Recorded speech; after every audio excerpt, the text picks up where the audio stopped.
За тоа какви избори имавме низ призмата на Министерството за внатрешни работи, гостин во овие вести директорот на Бирото за јавна безбедност Митко Чавков. Добре дојдовте, господине Чавков, во вестите на Сител. Добре најдов.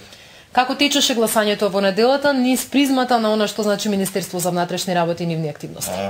Па вака, Министерство за внатрешни работи, односно македонската полиција, навистина направи доволно подготвителни активности за да обезбеди стабилна јавна безбедност и амбиент во кој граѓаните ќе можат на мирен и достоинствен начин да го искористат своето право на глас.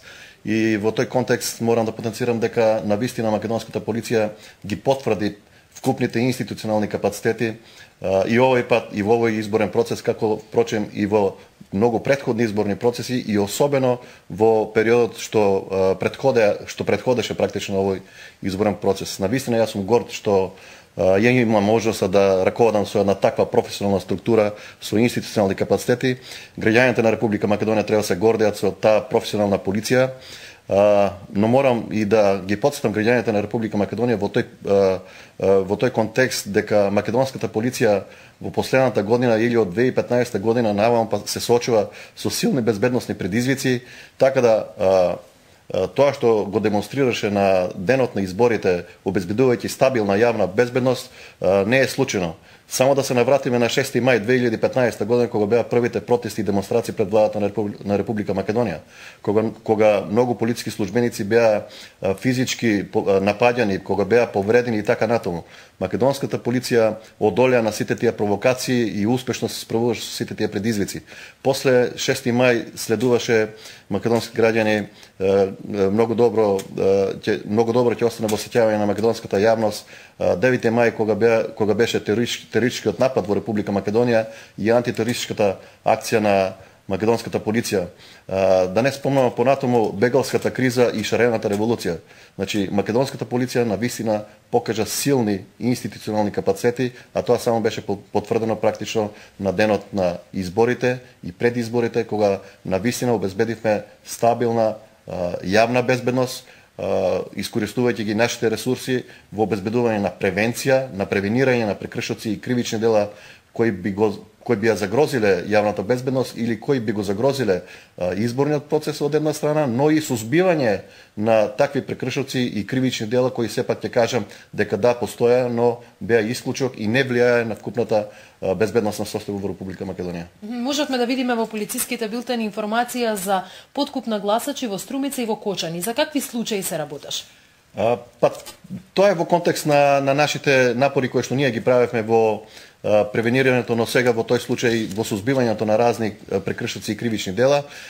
Тоа е една специфика или еден модус операнди кој што беше евидентен на денот на изборите и воглавно во тој контекст беа зафатени или средините кои беа зафатени со овој вид на кривични дела беа социјално ранливи категории или населени места или населби каде што живее ромско население или социјално деградирани семејства, ранливи категории, така да и информациите наши претходно, но и на денот на изборите кои што не укажуваат за такви намери, за такви интенции, само се потврдија на денот на изборите.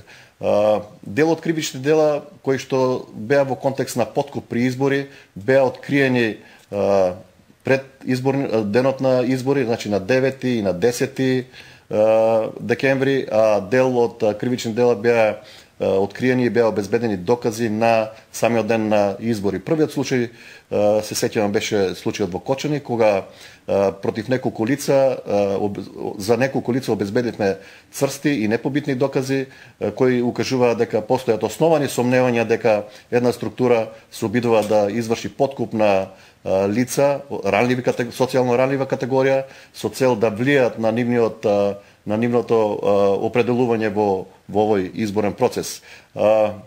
За овие лица поднесена е кривична пријава, процесиран е случајот и колку што јас се сеќавам, судија на претходна постапка им определи и мерки на предпазливост. Морам да кажам дека тоа не беше апсолутно случајно. Главниот актер во овој случај беше, колку што јас се сеќавам, некој си водач на невладина организација, дали веројатно беше ја водеше невладната организација Бело злато и граѓаните на Република Македонија ќе се сетат на протестите кои што се правеа Чишиново, Облешово и кои ја радикализираа состојбата со земјоделското население.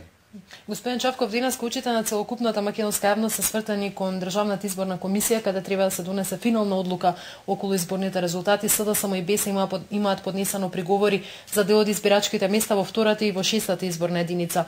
Кој е според вас мотивот позади поднесувањето на овие приговори?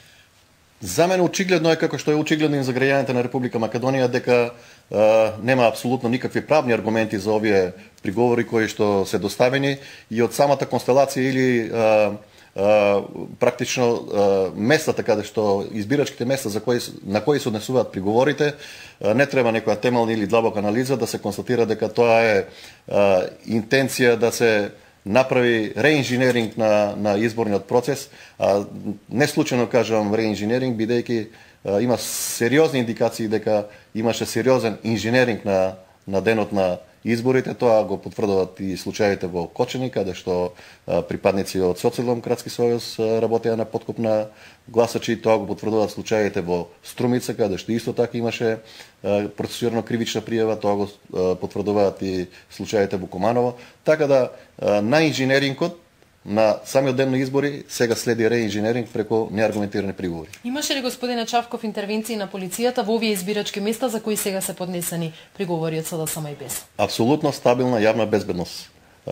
Имавме на овие избирачки места каде што се поднесени приговорите, апсолутно немаше никаква интервенција, нити барање за интервенција на полиција, а таму каде што сме имали интервенција, тоа беа изолирани случаи и случаеви кои што практично не влијае на вкупната безбедносна состојба или на вкупниот мирен амбиент. Го споменавте претходно и случајот во Куманово. Пред 2 дена видовме една полициска акција во домот на началникот на СВР Куманово, кој беше поставен од Оливер Спасовски. За што се работи точно во овој случај? Од она што го соопшти обвинителството, очигледно дека и овој случај е поврзан со изборите. Сега морам да се навратам на мојата теза за вкупните институционални капацитети на македонската полиција, но и на моите јавни изјави кои што ги имав во изминатиот период и моите тези за кадрите кои што Оливер Спасовски ги инсталираше во Министерството за внатрешни работи, или по-конкретно дел од кадрите кои што Оливер Спасовски ги инсталираше во Министерството за внатрешни работи, тие се далеку од професионалци, тие практично има улога да одработат и да бидат на страната на овие кои што се вклучени во криминални активности и за тоа постојат сериозни индикации, односно основани сомневања. Но за конкретниот случај морам да известам македонската јавност дека не станува збор нити за акција на Министерството за внатрешни работи, нити пак Министерството за внатрешни работи имало намера да спроведе акција. Акција со 4 инспектори и со 6 души униформирани полициски службеници не се прави. Значи, тоа беше едноставно наредба од судија на претходна постапка за преземање на процесно действие, претрес во дом. Бидејќи постоја сериозни и основани сомневања дека лицето кое што вие го споменавте е вклучен во одредени криминални активности и тој е дел од овие кадри кои што беа на страна на криминалните структури. Господин Чавков, ви благодарам за гостувањето во Вестите на Сител.